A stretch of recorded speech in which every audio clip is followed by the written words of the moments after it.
এখানে কি হতো? খেলা হবে, কোমরে জোর নাই, কুইটালামু হাইটটা যায়, এই কথাগুলো এই পার্লামেন্টে হচ্ছে না। বিরোধী দলের নেতা যখন বলেন আমরা কারো ব্যক্তিগত চরিত্র নিয়ে কথা বলবো না, সত্যি আমরা এটা আশান্বিত হই।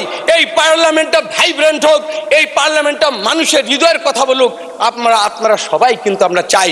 শুধু তারেক রহমান সম্পর্কে একটা কথা বলতে চাই, যেহেতু এইখানে আলেম ওলামারা খুব বসে আছেন, বিসমিল্লাহ, ওমাকারু ওমাকারাল্লাহ আল্লাহু খায়রুল মাকিরিন।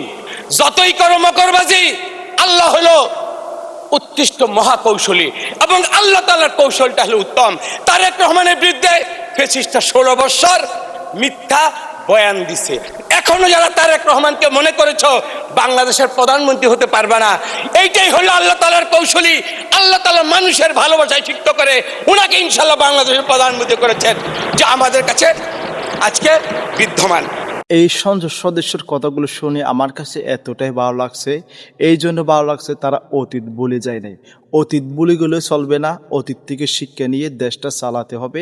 যেহেতু আপনারা 5টা বছরের জন্য দেশটা চালাবেন, অবশ্যই সুন্দরভাবে দেশটা চালান। গত 16 বছর যারা দেশটা চালিয়েছে, তো ওদের থেকে একটু শিক্ষা নিয়ে দেশের জনগণ কী চাই, দেশের জনগণের বিপক্ষে গিয়ে এমন কোনো আইন তৈরি করবেন না দেশের জনগণ ভোগান্তির শিকার হয়। যেহেতু বর্তমান প্রধানমন্ত্রী তারেক রহমান সাহেব, উনি শহীদ জিয়ার সন্তান, উনি বেগম জিয়ার সন্তান, ওনার কাছ থেকে একটাই দাবি, আপনি দুর্নীতিমুক্ত, অবশ্যই ছাদাবাজ মুক্ত 5টা বছর আমাদেরকে উপহার দেন।